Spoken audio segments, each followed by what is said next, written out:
Facebook. Founded by Mark Zuckerberg, Facebook is one of the most underestimated companies in the world, and yet it is used by over 1 billion people. Our model for Facebook has never been to try to make it particularly exciting to use. We just want to make it useful, right? So the services that we aspire to be like in the world are kind of these basic things that you can rely on and that are there, and that you'd probably be pretty upset if they went away, but you're not like sitting around celebrating all day long. So you go home, you turn on the lights, right? You're probably not like, yeah, electricity, yeah, right? It's just like it needs to work. And Zuckerberg has set himself up as an influential and world-changing leader with his immense legacy that transcends Facebook. He was able to create a company on the hardcore mission of connecting the world over the internet. Facebook is a company that values connection more than dollar signs and continues this mission by buying companies that value the same thing, such as Instagram or Oculus Rift. 大家对你能说中文非常吃惊。你是为什么要学习中文？我太太是中国人。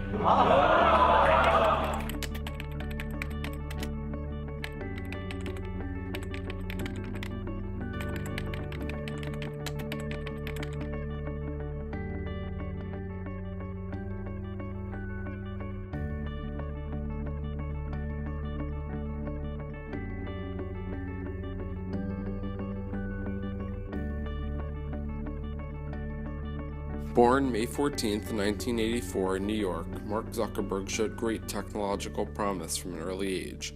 When he was 12 years old, Zuckerberg made a communications program called ZuckNet.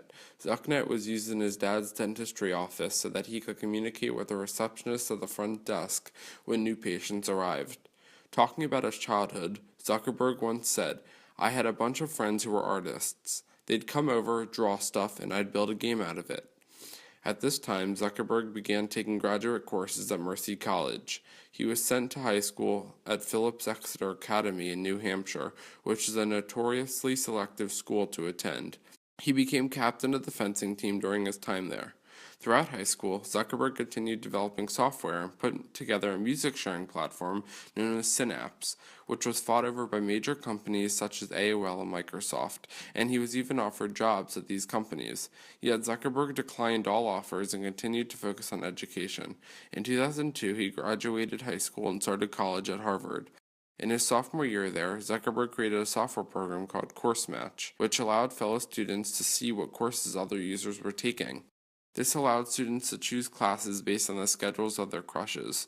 Zuckerberg also developed Face Mash. This program showed the photos of two students at Harvard and asked you to rate them based on their looks. The administration was not too happy.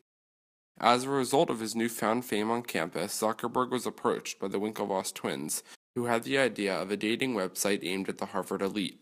Zuckerberg dropped out soon after his encounters with the Winklevosses to focus on a new project, originally called The Facebook, yet known to over 1.25 billion people as Facebook. I guess I'll just do a little intro and then we'll kind of go into the interview. Should I put the beer down? No, actually I'm going to mention the beer. Hard at work. I'm here in Palo Alto, California, chilling with Mark Zuckerberg of thefacebook.com. For the uninitiated or those without a computer, tell us, simply what Facebook is and what it does.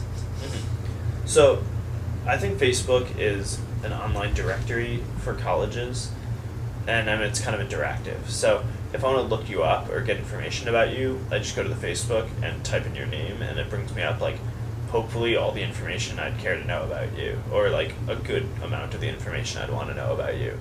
For anyone that saw The Social Network, a major motion picture on the founding of Facebook, you would know that the Winklevoss twins took legal action against Zuckerberg for what they called a stolen idea.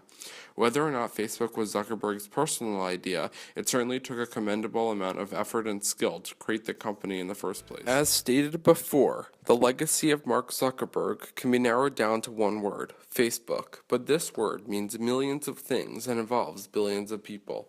The legacy of Mark Zuckerberg is not only positive, but it also has negative connotations. That includes his invasion of privacy and the selling of our information for what he calls a connection between you and businesses. To exemplify the day-to-day impact of Mark Zuckerberg's legacy, I've conducted interviews of people. The first person I interviewed was Tali Chamney. She is a 12th grader at Bullis and stated that she uses Facebook a few times a day, but almost never posts or likes anything. On the opposite side of the spectrum, I interviewed Hal Stern. Hal is Executive Director of Applied Technology at Merck, a healthcare company. Hal has also previously worked at Oracle and studied electrical engineering and computer sciences at Princeton University. Hal said that Facebook was his customer at one point. He even knows people that currently work there. This shows his knowledge on Facebook in the field of technological privacy and security. Hal currently lives in New Jersey. He has been using Facebook since August 2007 and said he logs onto the site 3 to 4 times per day. When asked about her knowledge on Facebook's collection of data, Tali said, "I actually have no clue what Facebook does with all of its information.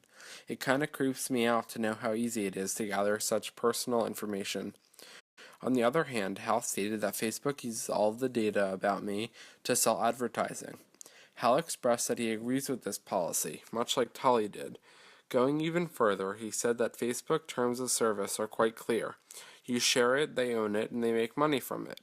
This complete and utter difference of knowledge on the workings of Facebook shows the generational disconnect that has happened over time. We as a community look to Facebook for connection, and Zuckerberg knows that the majority of his users are teens and people who grew up with the internet.